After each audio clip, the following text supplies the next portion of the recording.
The biggest part that has always made me feel like I got growth to do was I basically hired a lot of my friends. It really works well when you hire everybody that's just like you. Right. Loyalty matters. Yeah. And especially when you're in that scrum of small business. Yep. Loyalty is important. The culture now is like, my team wants to beat you. Not because we think we're better, just because we're driven inside of a franchising system. We feel this like, we're gonna beat them. We're competing against one another. But if time's really like, if you need something, you call me and I'm gonna help you. Brent Chapman, welcome to On the Home Front with Jeff Duden. Thank you for being in studio with us today. Absolutely, happy to be here. Yeah, awesome. Fantastic to have you here today for the purpose of the audience. You were, or still are, the reigning home front brands franchisee of the year. So congratulations on that. Thank you. And wanted to have you on, talk a little bit, because you have an interesting background, talk a little bit about business and see where else it goes. So thanks for being on the home front today. Absolutely. Yeah. Happy to be here. Yep. So again, Brent Chapman, everybody, Window Hero franchisee, Top Rail Fence franchisee. Brent, tell us a little bit, if you don't mind, about your early years, how you grew up, where you grew up. Sure. Yeah. Grew up in a small town, Lincolnton, North Carolina. Okay. Pretty close to here, actually. And just small town, driving tractors, middle of nowhere, 100 acres, farmland.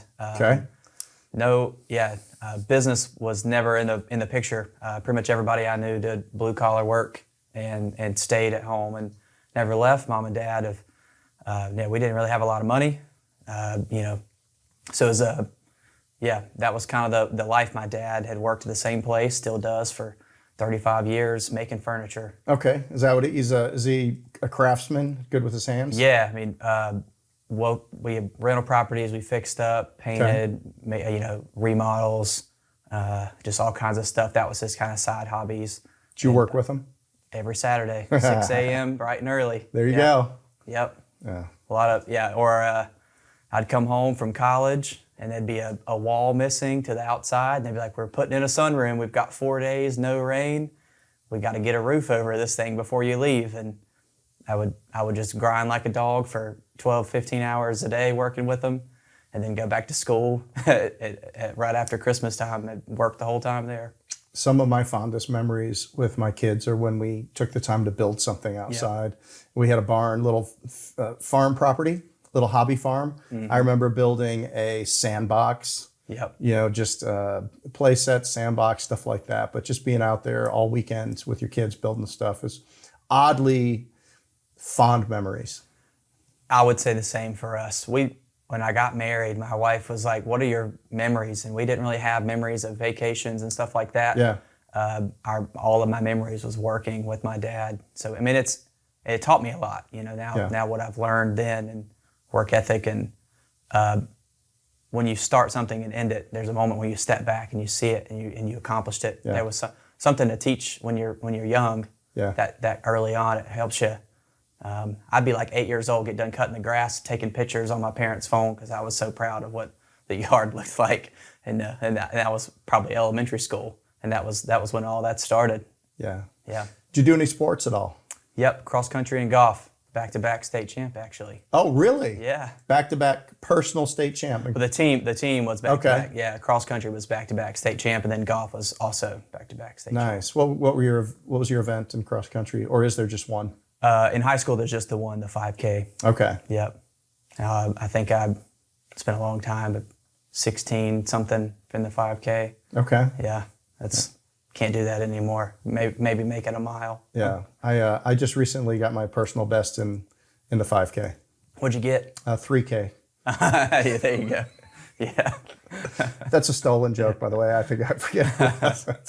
Yeah, that scroll. That was a Norm Macdonald. So I wish I would have kept up with golf. That would have been a better thing to be doing now than looking back and just. You don't play? I do a lot. I mean, I still play, and probably once a week when it's warm. Okay. But I had to make a decision when I went to college if I wanted to run or play golf. Yeah. And I thought running was the way to go. Okay. Where'd you go to school? Western Carolina. Went to Western. Yep. And you were on the track team, cross country team? I went thinking that was going to be the route, and then ended up taking a job at the rec center, and so I took a job I was the first first and only freshman ever they'd ever hired come in. Didn't think that was going to happen. And I just thought that was a better route forwards instead of getting last place or mediocre all throughout college. Just call it quits when I got that job and start working. Nice. Yep. So what did you study in school? Kinesiology. Okay. Yep. So that's like physical therapy. Study the body, and then movement. So I didn't know what I really wanted to do. I thought that for a while I might teach. So Okay. I taught for a year at Smoky Mountain Elementary, and then I worked for the Y for a couple of years, personal training, health and wellness. And then I thought maybe I'd go into physical therapy. Never really knew what the route forward was. Okay. But I knew I wanted to do something active and moving. At least I thought that's what I wanted at Nice. the time. Yeah. Nice. Yeah. So you go through school. Were you a good student? I mean, I think I was. Yeah. I don't love to sit still. So I got good grades, but I wasn't a good student is what I'd say. Do you have any side hustles other than the job? I worked 38 hours a week at the rec center. Okay. 25 hours a week at the church, and I had a little rental property with roommates, so I took care of the house. And during the summertime, I'd stay and fix it up for more roommates to move in. Okay, so it was your house. Yep. Your family's house. Yeah. Well, I had a guy from church, and we went in together. Okay. So you were entrepreneurial from a young age. High school, I cut grass for neighbors and bought lawnmowers at yard sales and would flip stuff. I mean, I did whatever it took to make some money. I didn't know that at the time that's what that was, but that was the spirit that I had, I guess. Yeah, everybody needs a side hustle. Yeah. You gotta be active and transactive when you're growing up and figuring out how money works and all of that kind of stuff. You know, kids today that with the sports, they get into the sports and now there's all the training that goes with the sports. So, we got hitting lessons Tuesday, Thursday, and then we got strength and conditioning on these days, and then you're practicing with the school and all that. Still the same percentage of kids that go on to play college and go on to play professional. I think it's good from the perspective. I think there's obviously we're a big athletic family, so sports was very important to us. But I also think that some of their side hustle was working for the company as I was building it and going out in the evenings or in the weekends on a water damage job, coming into the warehouse, cleaning things up, whatever that was. It was kind of, they would make some money that way. Absolutely. But I do think that, and they're all pretty gamey around creating value. But I think my youngest one in particular he was less interested in sports, less serious about it. He still played the sports, but he just, he just didn't really want to think about it 24/7. Yeah. And he ended up with all kinds of side hustles and businesses. Yeah. Which is interesting. So as an observer, I'm interested to see, how that manifests in his adult life, having, being a little bit more entrepreneurial. Yeah. But we'll see.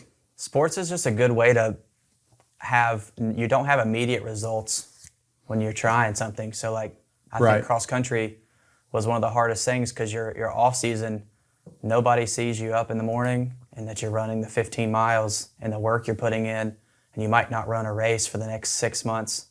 Yeah. And there's no teammates to back you up really. It's when you get to the start line, nobody else is running it for you. That's right. And I think that was why I hated a lot of other team sports. Because when I grew up playing soccer and basketball at youth ages, and I'd get so mad when somebody else wouldn't do well. Yeah. Because I couldn't fix it. Yeah. So I liked things that was on my shoulders, and nice. I had to handle that. And so in sports, there's a prolonged result. And I think that teaches you a lot for now as an adult, that there's a prolonged result. And if you don't do the work in private, you're never going to get rewarded in public. Exactly. And sometimes you do the work in private, and you might not get rewarded anyway. Right. We had goals of our youth sports teams that we did. Was the only goal we had was that they could make their high school team. Huh. Okay. Which is competitive now for whatever they're doing. So we'd start with them in 4th and 5th grade, and whatever skills we were giving them, whatever training we were giving them, whatever education we were giving them, what that forced you to do is it forced you to work on the fundamentals. Yeah. To make sure that, okay, well, when they get up to, they're going to go through this middle school, and they're going to need to make their middle school team really to make their high school team. Yep. So the first thing they had to do was make their middle school team, and we had to have them show up. If they weren't athletically the best, they would have had to have some superpower, some good tech. They could hit well, they could bunt well, they could pitch, they could catch, whatever it was. Yeah. We had to make sure that there was going to be some reason they would make the team. And then if they did that, and then as the training kind of continued with travel ball and the different summer things that would happen during middle school, those were designed then to get them to make their high school team. And then after high school, then, we just went up in the stands and sat there with a hot chocolate and watched them. Yeah, so that's great. That's great. That's the way we did it. So you graduated from Western. Yep. Correct? And moved on. And at some point, you got exposed to this idea of franchise. Yep. What did you do? What did you do immediately out of school? So I took a job at the Y as a Livestrong director. Okay. So I don't know if you're familiar with that program. Most people just think of Neil Armstrong, but people that either currently have cancer or they're cancer-free can sign up and get a free 12-week program, and I would meet with them. You work out, you do mental health, and then counseling, and then you do group and individual sessions. Was it fitness, nutrition, and accountability? Yep. And mental? Yeah. Okay. And so you meet with these people, you either help them with their doctor visits, so their at-home life. A lot of them are, some of the group is needing the physical fitness aspect of it to relearn. They maybe just had a surgery where if they do a push-up, they feel it in their back because their muscles have changed. Some of them have just been really depressed for so long, and they don't have those people around them. So that was my job. I just worked. I think I would carry 60 clients at a time, and that was. What did you like about that? I think my favorite part was watching the group build together. So most of them would get into a group, and you would help see them, and when you'd meet them, they would lots of times feel defeated or confused. Life is tough. You get this cancer diagnosis, and it's scary, and so you're what's next? And my wife hates this, so when she tells me a problem, my general response is like, what are we going to do about that? Okay. And I respond with something to do about it, like what's next. In marriage, it's not always good. Sometimes you just need to listen. But in reality, with people that are just heard there's a cancer diagnosis and they're confused, my job was to create a game plan. Let's get healthy. Let's get our diet right. Let's be ready for these treatments, surgeries, the path ahead. We've already been through the ringer for years. We're gonna get our life back to a place where we're not out of breath when we're walking into a building, and we would see true progress over time. You got to meet their families. I would go to their homes generally and know them. So that the positives were when you would see somebody get the diagnosis and come out on the other side. So that was always my favorite. And quickly about my personal history, my brother had cancer for 5 years. Okay. We saw that there. So I came with some family experience to bring to the table of what it looks like just a day in, day out on the people. How old was he when he had his cancer? I think he was 18 when he got diagnosed for the first time. Okay. Yeah. And then we both were in high school. I do remember that. And then he graduated with a 4-year college degree and had cancer the whole 4 years. Wow. Yeah. He's a baller. Okay. How's he doing now? Healthy, cancer-free. Nice. 3 kids, married. Wow. Yeah. Good life. Yeah. Engineer. He's killing it. Nice. Yep. Oh, that's fantastic. Yeah. So Livestrong was great. The positives were good, but I went to 33 funerals in 3 years. I was going to ask, is there a patient or two that you think of where you learned something important that you incorporate in your life today? Yeah. So in Lake Norman, pretty close by, there was a lady, Rachel was her name, and she was like a community staple. She was the biggest smile, loved everybody. People had shirts made. She, as her cancer progressed, the community rallied around her. So many races and charity events and stuff, and she would open the door and smile and be at the Y. She was the first person you'd meet. And as she got sick, people would get the carts and wheel her through the races, and she was just the best person. I still have pictures and texts saved, and I mean, there's probably I bet her funeral had hundreds of people at it because she meant so much to the area. And when that one hit that one was my last one. Was it? Yeah, I had to be done after that one because we watched her fight for 4 years, and that was a tough one to lose because she just had the best spirit the whole time about it, and she knew. Yeah, she knew where she was going at the end, but she fought so hard, and we really thought there was a chance there for the longest time. Yeah. Yeah. Yeah. How did your faith play into how you executed in that role? Yeah. Depending upon the other person's faith, I guess it takes a different role. But for me, my biggest goal was just to encourage them and hope they knew that there was hope at the end of the road. That God loved them and try. And if they were someone of faith, that was the staple of what we were kind of basing it off of. Right. There was a bigger picture, a bigger plan that there was something in control. God was in control of the outcome of this, and the outcome doesn't dictate whether or not that plan comes true. Almost. So healthy or unhealthy fighting or lose the fight, that was all within the plan, and there was a reason behind it. And so, there's something to be said of somebody that can give you something worth fighting for when it doesn't look like there is, and there'd be a reason behind that. So it's tough, yeah. But that's how most of our day started was with some kind of Bible verse or scripture to kind of keep us grounded. Yeah. Yeah. So you had 60 patients all at one time. And is this a free program that's community-based by the Y? So anybody that it was just made available through the community, through the Y. Yep. If you had a doctor's note, you just proved that you basically, at any point in your life, were diagnosed with cancer. It's free. Okay. All right. How long did you do that? 3 years. Okay. Well, two and a half, I guess. So you did it 2.5 years. You came to the end of that. As you were looking near probably something tugging on you saying, hey, I can't do this my whole life, or I've chosen not to do this my whole life. Yep. Where were you at mentally and thought process inside of what was next for you at that time? That was, So just put it in perspective, I was 23, living at home, my mom and dad, and I've been to dozens of funerals, and I'm single. So I was like, I want to further my career.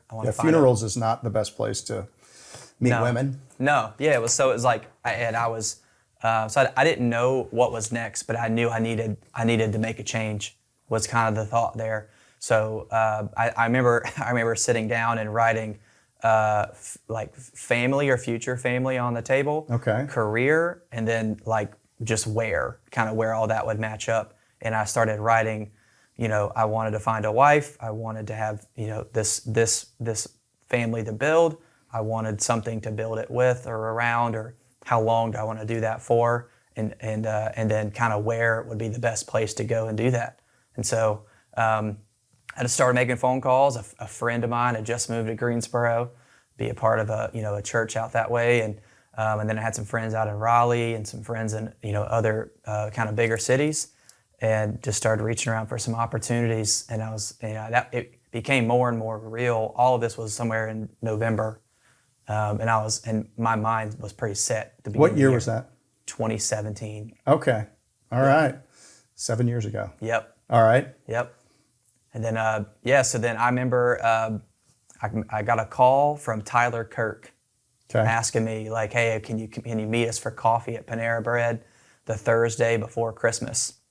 And he presented, their franchising out to Greensboro. And this was the Labor Pains franchise. Labor Pains franchise. How did he get your name? Clint, the guy in Greensboro that was a friend, went to college or worked in college with Tyler. Okay. Through campus outreach, and Somehow they knew each other. And when I texted Clint, hey, like I'm looking, what opportunities do we have out that way? He was sending me like things to look into. And I did that. I did that coffee the Thursday before Christmas.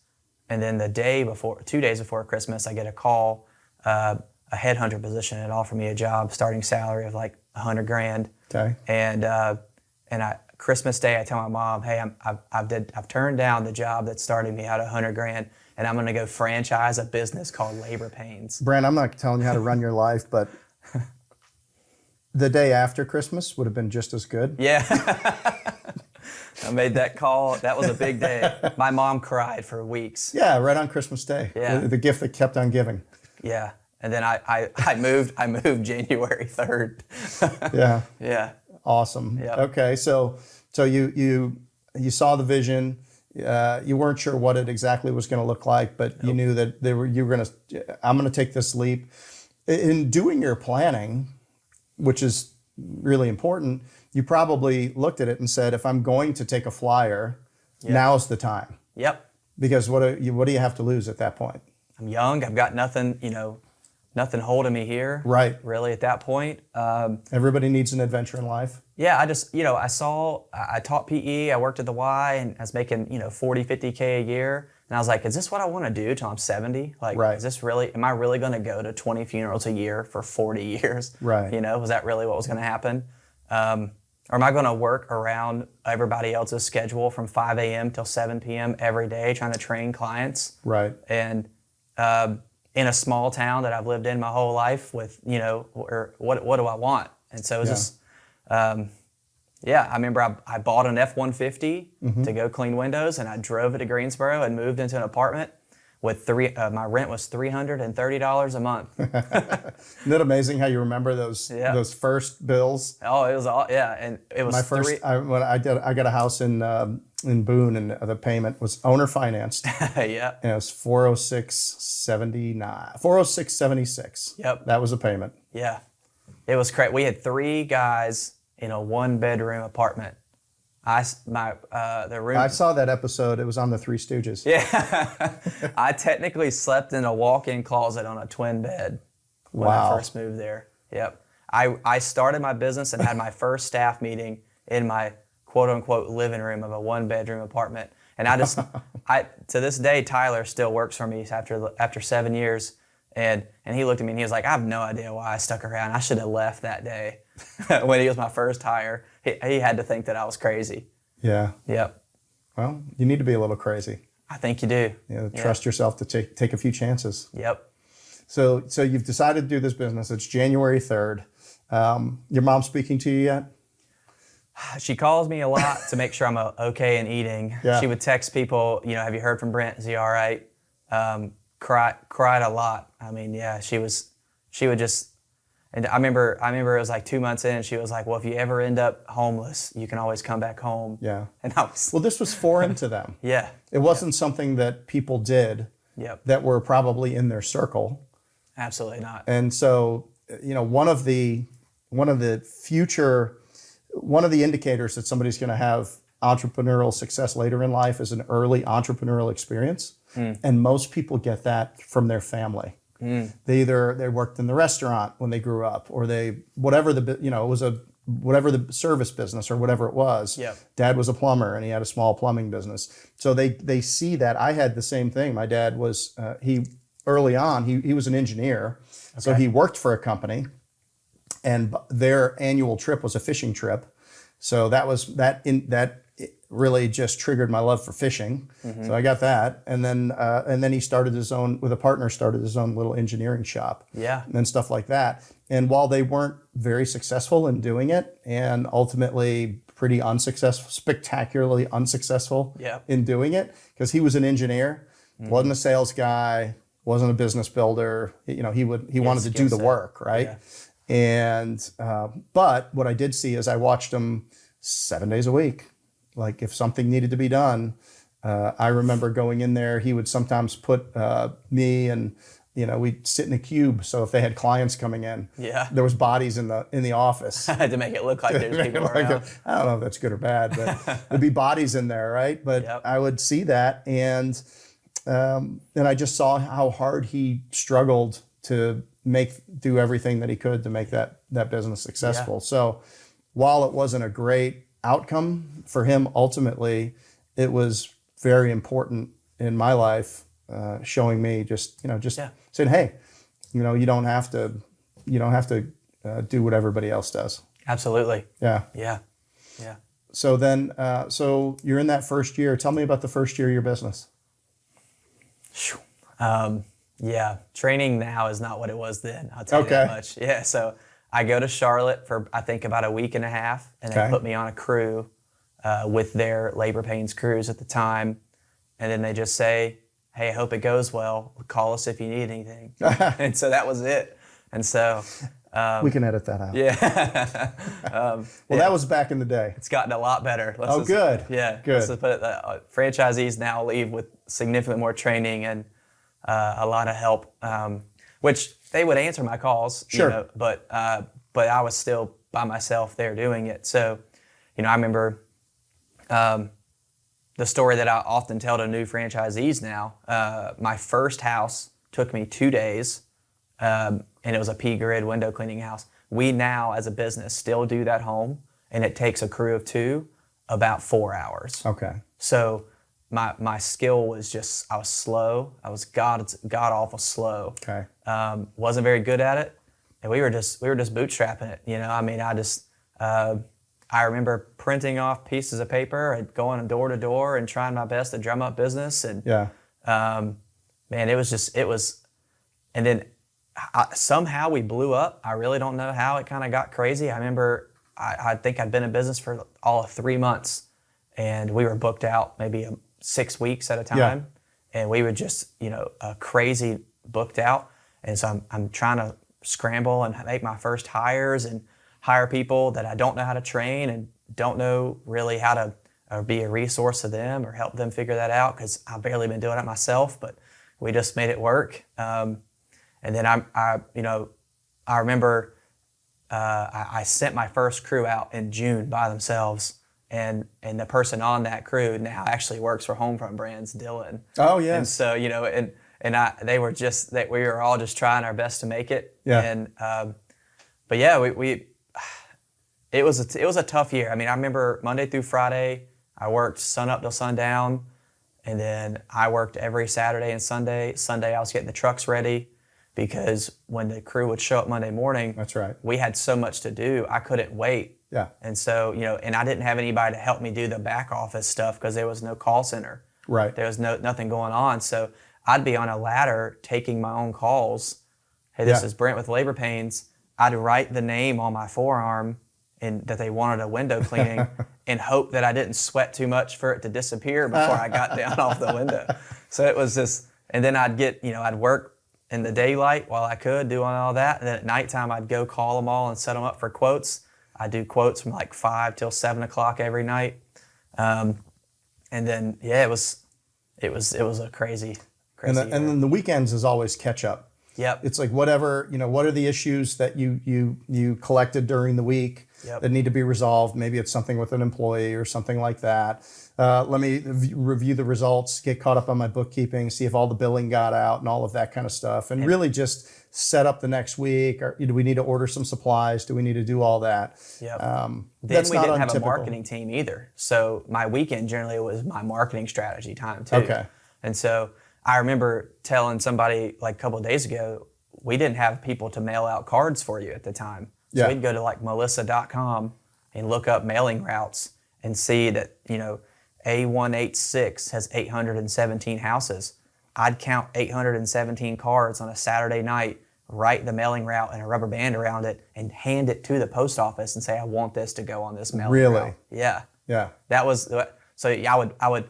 That's hungry. We'd make our own designs and find it and then count our own cards. Yeah. And then I would save up enough money to pay for like 1 or 2 routes at a time. So I couldn't afford 10,000 cards at one time. Right. So I would just kind of be like, all right, well, I've got $400 I can spend now. Let's do another mailing route. And I would just go at a time. So weekends were trying to figure out what I could do. And most of the time it was stuff around those just bootstrap marketing. Trying to generate business. That's awesome. Yeah.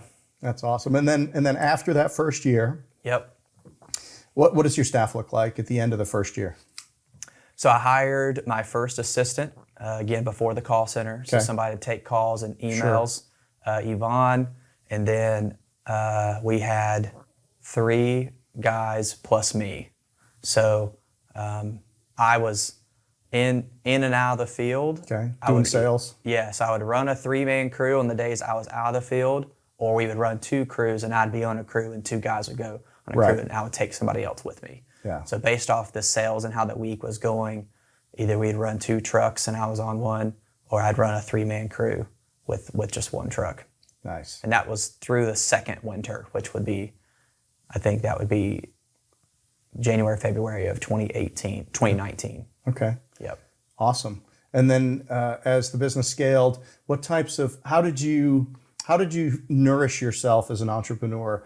Because the first thing that happens is, and generally, the nice thing about most franchise companies is that there's an onboarding process and there's an education process.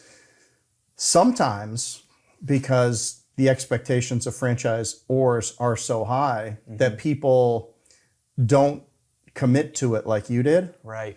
When you realize that if it is to be, it's up to me, then you commit to it and you figure it out. Yep. When a franchise brand looks really buttoned up, sure, it's buttoned up, but you still, as the business owner, have to really commit and do all the hard things that it takes to make sure the business runs. Yep. And all of that. But at some point, and I was this person multiple times. I mean, we would grow the business up to, early for years, we'd grow the business up to $1.8 million or $1.9 million.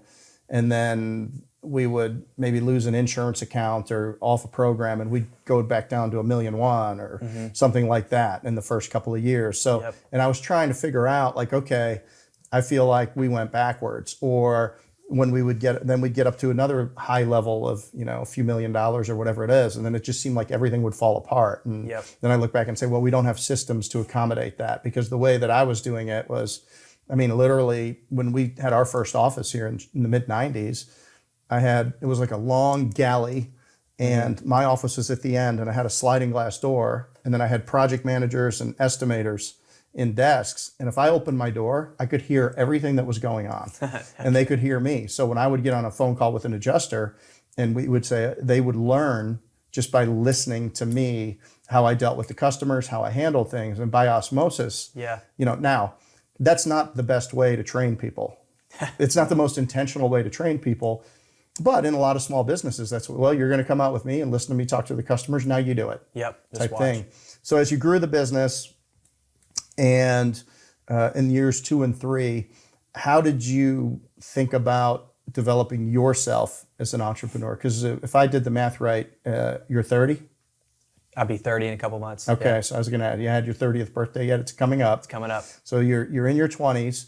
You're already the franchisee of a year of a national emerging but fast-growing brand. You've got 2 businesses, maybe you have others. Yep. So, how did you think about, what was your thinking that got you from where you were in that first year in business to where you are today? Yeah, that's a great question. I'd say there's been 2 tensions to the business process the whole time that I've kind of, so the biggest part that has always made me feel like I got growth to do was I basically hired a lot of my friends. Okay. And so it really works well when you hire everybody that's just like you. Right. Yeah. Well, when you hire, so to this day, Zach Killian in my wedding, Mike, my general manager, one of my best friends, Corey, Dylan, Tyler, all of these guys, they're just my buddies, and I want them to be successful. Yeah. Just well, look, as loyalty much as, matters. Yeah, and especially when you're in that scrum of small business. Yep. Loyalty is important. Yeah, you don't need to be looking over your shoulder to see who's taken from you. And so I feel obligated that they put in the work. I owe them their success and their money too. And so when I go to bed at nighttime, one of my biggest worries is like, are they making enough money to take care of their families? Right. And so in 2018 we were all single and didn't have wives, and we'd sit on my back deck and drink beer. But now we're all married with wives and kids, and so I feel obligated. This tension now of like, are they growing their own personal wealth? So that I would say doesn't always work to hire your friends, but in my case, they treat this business like their own, and because of that, they work so hard, they take care of it. I feel obligated to make more money, so they make more money. And then two, within a franchise system, going back to the sports background, I hate people being better than me. And so I live on these weekly, monthly calls of where are we? And so, even today, I mean, people don't know this. I was just in for our regional window here meeting, and I just got out of a feisty meeting because I want to be better than the other brand, the other owners. And so, I'm the second biggest window hero now, but at the time I was an 8 or 9. And so it was whoever was in front of me was that was all I was focused on. That's the target. Our Monday morning meetings in AJ at Lake Norman, you'll know this now because I'd call you. I'd get off the phone and I'd be like, hey, how much revenue y'all got on the schedule? You got 17K? I'd have 15. I'd be like, guys, we need 18K on the week because we got to beat AJ. Like that was our Monday morning meetings. It wasn't let's limit the touch-ups, let's get better at these processes of our business. It was we've got to catch AJ. Like that was our meeting, and I was like, how are we going to do that? And even now, like when we meet, our team now has built that culture. Monday morning they walk in, they're like, hey boss, what do we need this week to catch Tyler? Like that's the conversation at hand, and I don't really, we have conversations around how to get better and be skilled more often, but the culture now is like, my team wants to beat you. Not because we think we're better, just because we're driven inside of a franchising system. I mean, everybody played sports. We really want to be, we feel this like, no, we're going to beat them. And that was, so those two things, I mean, even now, like what drives me, I feel, just talking about future brands coming down the way, hearing the guys talk about how they're going to try to relaunch and rename, one of the brands. And I said in the meeting, I was like, maybe I should start one to show y'all that it's not that hard. So it's like, I'm trying to jab at them because I think that it's fun for me to get on a call and be like, hey, I beat you this week and my numbers were better. But then on the flip side, when somebody calls me and they give me a little taste of my own medicine, like, hey, my win percentage is better than yours. Boy, I'm fired up, Hey, well, like we're in athletics. Yep. When you're in 5th or 6th grade. Yep. Talking smack. Oh, you're a bad sport. You get into high school, it accelerates a little bit. Mm-hmm. You get into college. Come on, man. I mean, it's off the chain. Yep. And then the best things you hear like about the NFL and the NBA is when people are mic'd up. Mm-hmm. It's constant. Yeah. I mean, walking by somebody at the free throw line, one of the favorite things, like we watched the Super Bowl last night, somebody drops a pass or whatever, there's at least 3 defenders that walking by just saying something. Hey, it was a nice catch, or something like that. So the higher that you get in competition, the more, you've got to be, okay with that. Yeah. And it's, look, and there's always a line. Right. And is it trying to help everybody get better, or is it trying to motivate you, or whatever it is? But I mean, Larry Bird was apparently the best trash talker. Kobe Bryant would learn languages to talk trash to somebody else in another language. So if a Chinese player came over, he would learn how to talk trash to them in their language. Oh man. So like you said, there's a line. Every single one of those guys know that we're competing against one another. But if time's really like, if you need something, you call me and I'm gonna help you. That's right. And so, so you have a heart for people. Yeah. You want to take care of your team. You want to make sure that they're serving their families well. Absolutely. You're a great leader within the franchise network because you're always willing to help, and you're willing to have. One of the things is if you're not willing to have critical, challenging conversations, you're not helping anybody get better. Nobody. If you're not willing to, numbers don't lie, people do.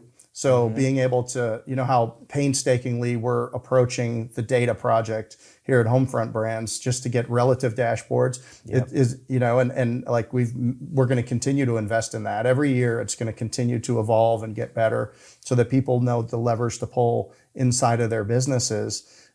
But what have you done?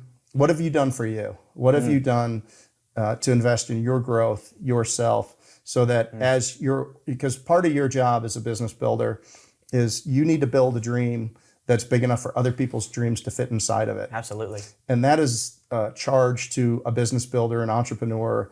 Man, I take a lot of responsibility for the people that come to work here. Yeah.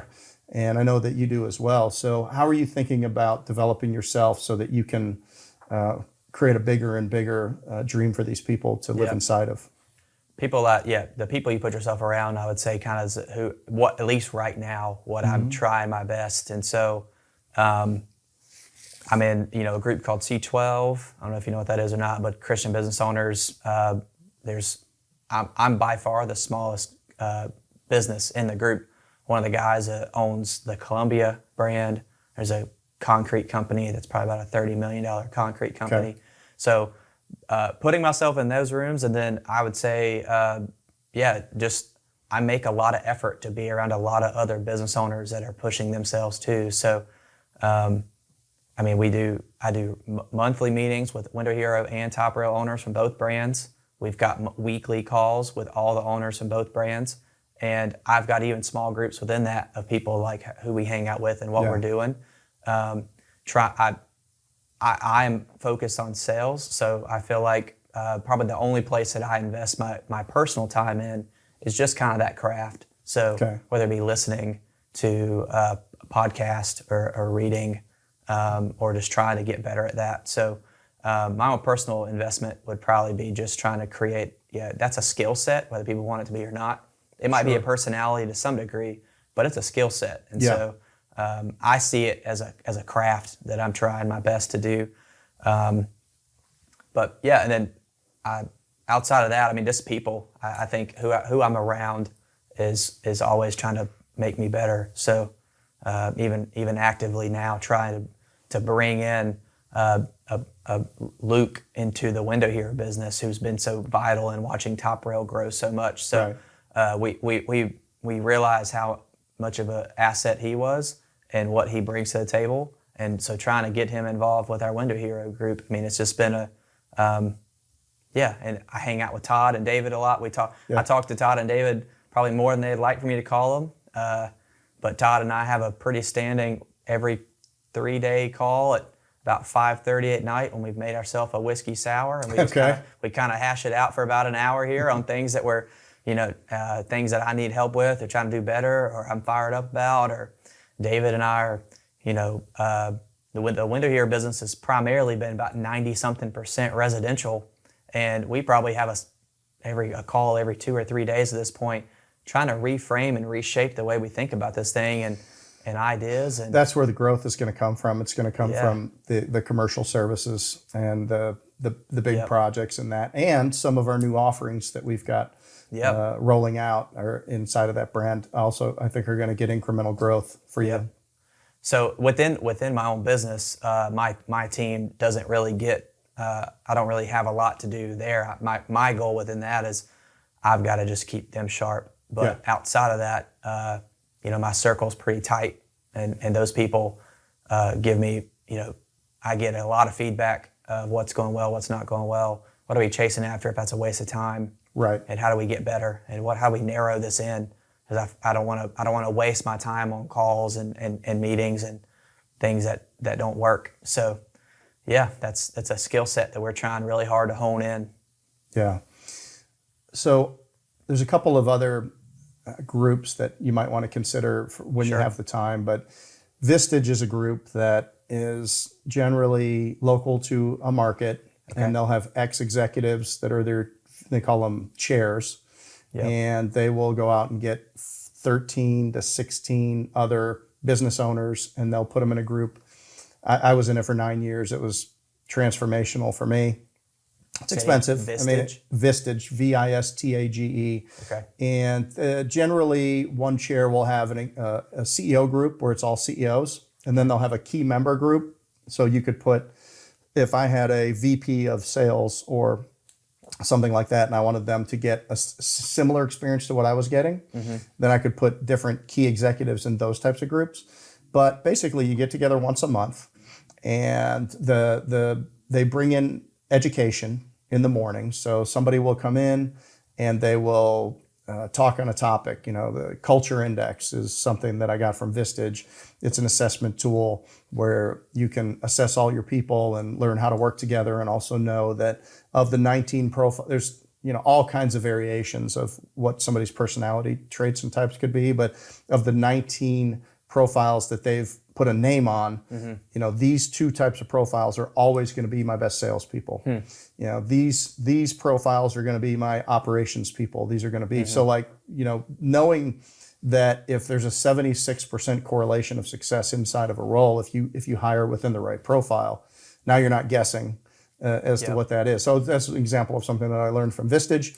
And then in the afternoon, it's issue processing. So 1 or 2 people present on an issue. There's a process for working it. So you would talk to your chair and say, I'm having an issue with this, and they'll develop it with you. And then you bring it to the group, and there's and then people would share their experience inside of it. So that's basically good. C12, by the way. The same thing. That's a very similar role. Yeah, we have a topic of a learning experience. We have an issue time. And then we do one business presents their numbers at every time. We kind of poke in. So, and it's a full, 5-6 hour day. That you're there. Sounds very similar. And then the second recommendation I would make for you would be something called EO, Entrepreneurs Organization. Okay. It's Vern Harnish created EO, and I don't know, there's 50,000 members or something. It's a pretty big organization. Wow. But it's a little broader. It's probably it's big business owners, but they can be from anywhere. But it's a global organization. So there's global type events and stuff. And that's when I got into a different version of it called YPO, Young Presidents Organization. That's when I started realizing, oh my gosh, everybody in my chapter has sold a business. Everybody in there has done these things. These are, and it just broadens your room, and it normalizes things that you read about, but you're not exposed to. So it's just the ability to put yourself in these different rooms with these different people to continually inform your thinking and your growth. And the younger you are, when you have exposure to all those things, it gives you more time in your career to craft these things in a way that's just right for you. But you got to have this broad set of solutions. And then as you narrow it down and say, well, that's not a fit for me, because I just did a little solo episode on one of the things I've started talking to my kids about is, as they get into business and as they go somewhere and they're looking at opportunities or partnerships or getting a job somewhere, I said, the first thing you need to understand about people is, how do they make their money? And they would say, well, what do you mean by that? And I would say, well, and then I just had this thought this morning, how do I answer that question? And I came up with 5 different ways people make their money. There's contributors, who are generally maybe going to be an employee somewhere, the people that you care about. I mean, they're contributors to your business. They're salespeople, they're this, they're that, but they're living, low risk because you're paying them, but yet can be very impactful, can grow huge inside of that role, people, those types of things. You can have that impact. Then there's transactors. So anybody who middles something is a transactor, right? So a realtor is a transactor. A business broker is a transactor. A stockbroker is a transactor. Anybody who just wants to get transactions flowing through something and then extract a fee, those people are transactors. And so they don't care as much about quality. They don't have to care that much about people, because other than the people on their team, if there are people on their team, when we're done with this transaction, then you're gone. Until you need to come back and buy another house or buy another stock or whatever it is. So there's the transactors. Then there's the compounders, right? Compound interest is the 8th wonder of the world, both positive and negative. If you waste money every day, they say, if you would have taken your Starbucks money and invested it in Microsoft, you would have $2 million at the end of your life, or whatever. So people that you can't save your way into prosperity, but you can certainly invest $100 a week or $100 a month or whatever it is, mutual funds, and let that compound interest grow. So and rental properties, I think, fall into that. You might make a little money every month, but over time, they pay for the house. The house goes up in value. I had a rental house in Boone I paid $62,500 for, and I think I figured out how much money I got of that over the course of my life was $500,000 to $600,000. Yeah. Just over owning it for 25 years. I did nothing. Yeah. And I just and I didn't even pay the $62,500 because it was owner financed 100%. That's crazy. So my cash on cash return was insane. infinity. Yeah. So and then you've got creatives or creators, artists, musicians, those types of people. And then you've got the social media is really rewarded creators now, YouTubers, Mr. Beast. Yeah. Yep. He's those types of people. And then you got business builders who want to take and I think that's a real high order. Businesses are really a high class asset. So now you've got, you got people that generally now that includes people, that includes strategy. There's going to be risk inside of that and all of that. So as I think about and then people are going to be more than one. You can be a creator, you could be an artist or a musician, and then also be a compounder where you're investing a little bit of your money along the way. Yep. Or you own a couple of rental houses, or you could, so any little blend, but figuring out how you make your money is probably, and being declarative about it. I think there's some real work that people could do there because I think people look around and say, well, I want to be like that person, or I want to be like that person, or I want to be like that. And it's kind of messy, especially with social media now. Right. It's like you could, there's reality? Examples, I do this, I do that, I do the other thing, but really understanding for who you want to be and also your time, what are you willing to trade for? Because it's not all about money. It's not all about money at all. So how much, I know a guy that's extraordinarily wealthy and he was a Morehead scholar out of college. He's never worked anywhere. Yeah. He's just invested in his bedroom.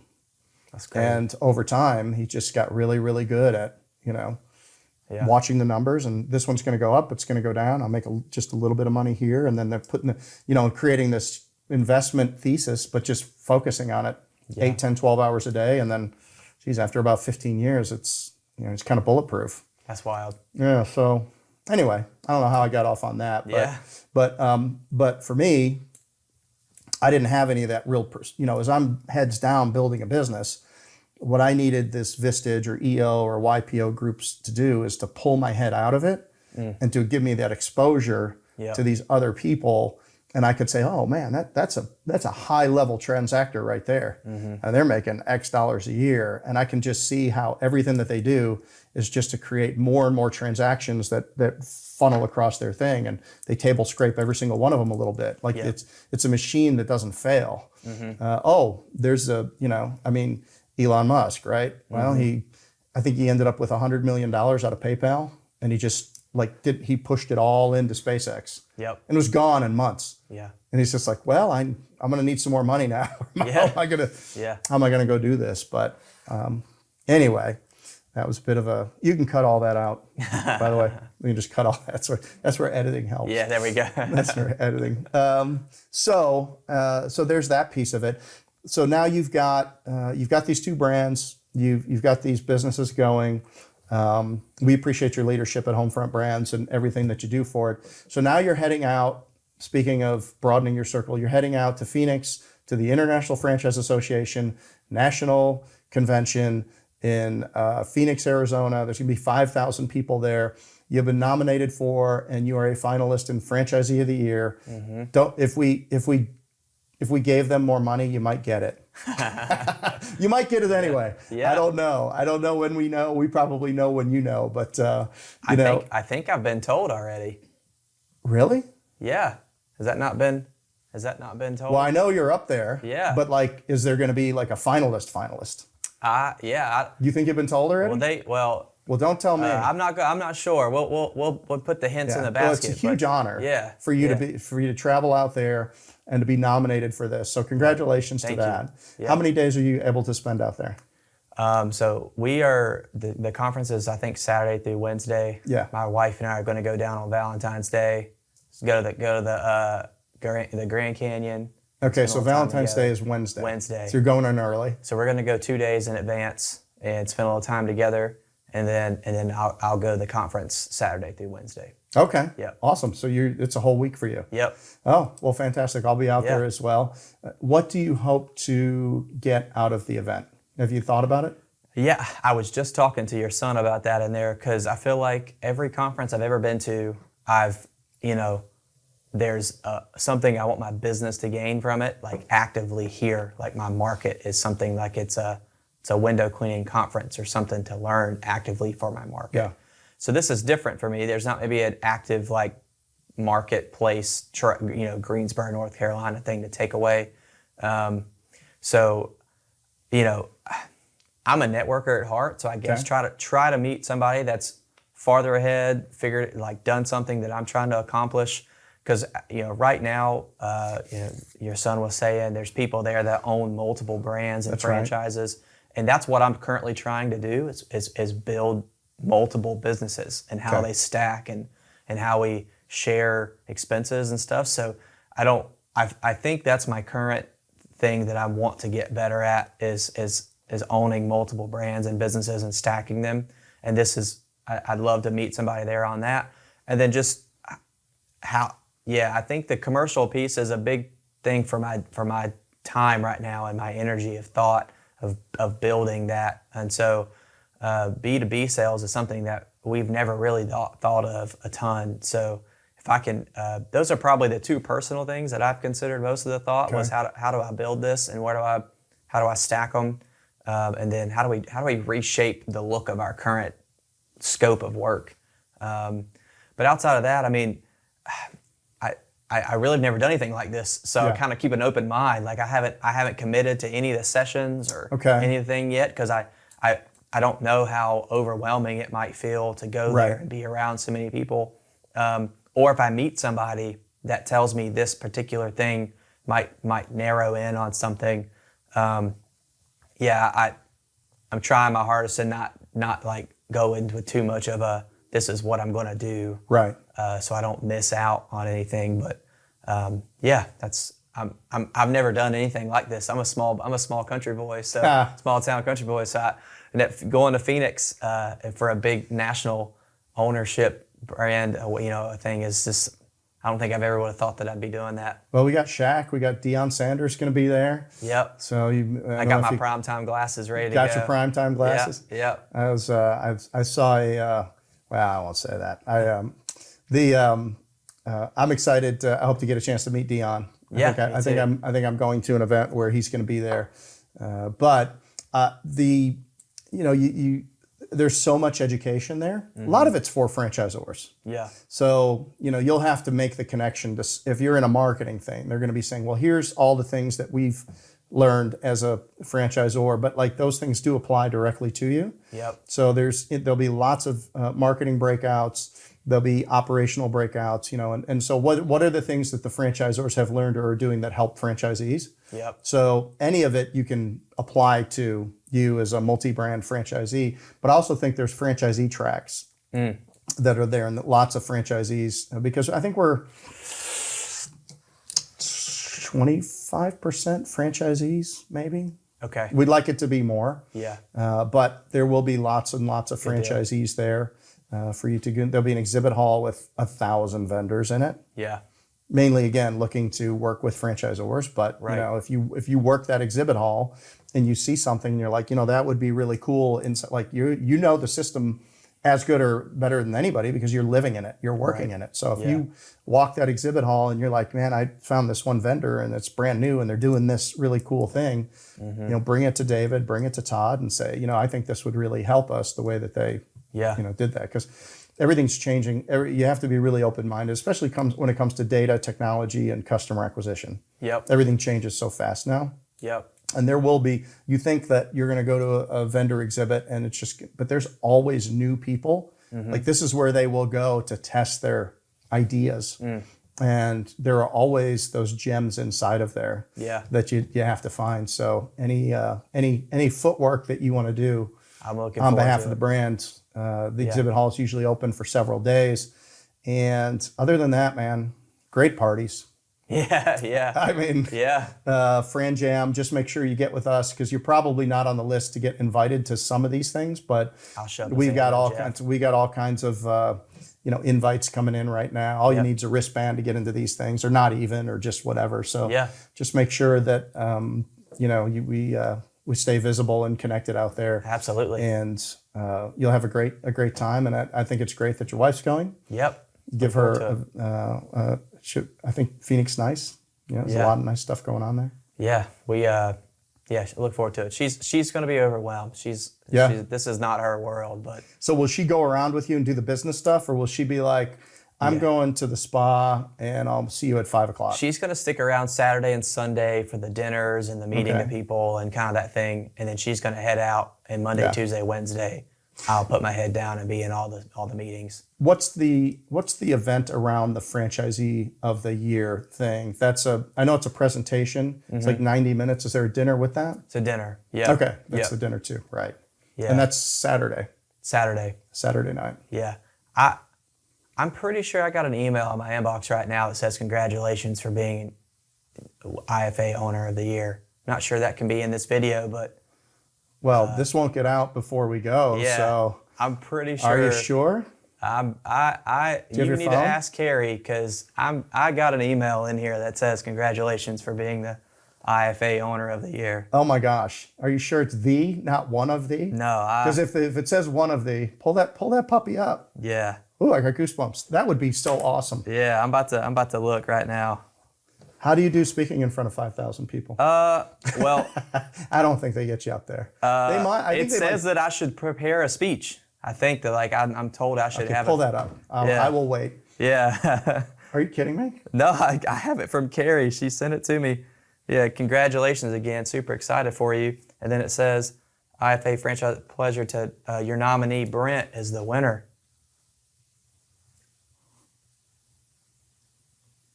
It tells me I'm not nominated. I'm reading right? it slow. Yeah.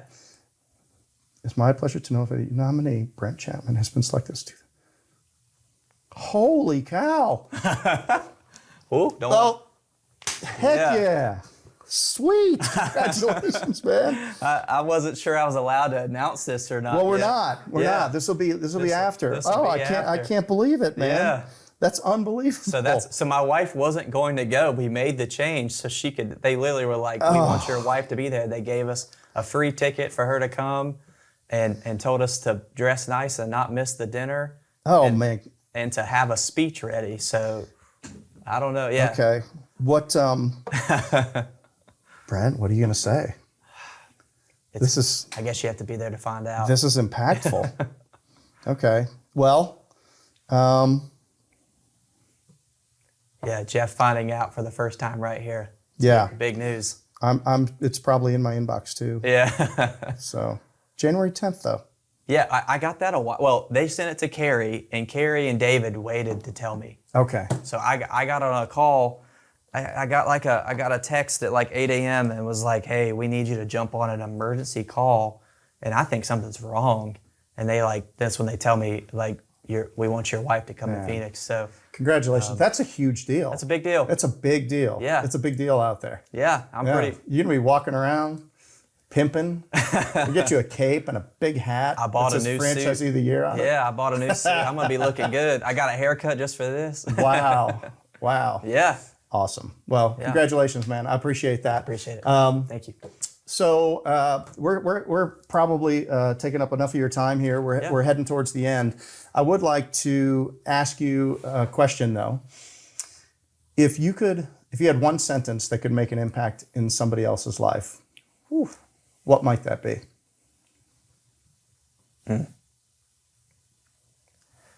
Yeah, probably people matter.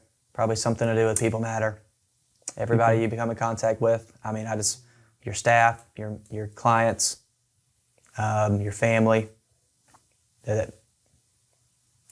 Yeah, when you're thinking about what you're doing, people matter. So I'd have to think maybe longer if I want to change that. But right now, that's what I go to bed at night time worried about every night. Are my wife taken care of? My employees taken care of? Are my clients feeling taken care of?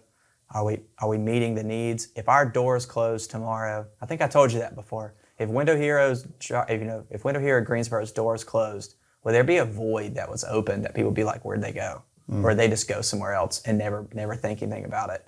And I truly think that if we closed our doors, there'd be a lot of people that would be wondering, where did Window Hero go? And that's what we're trying to build. So yeah, people matter. Awesome. So anybody in Greensboro or surrounding markets would go to windowhero.com, be the best place to go and schedule with you. Yep. And toprailfence.com. Toprailfence.com. That's it. So on the home front, we have had Brent Chapman, franchisee of Window Hero and Top Rail Fence, Home Front Brands Franchisee of the Year, and now apparently, unofficially, International Franchise Association National Franchisee of the Year. Brent Chapman, thanks for being on the home front. It's a pleasure being here, Jeff. All right. And thanks everybody for listening out there, and we will talk to you soon.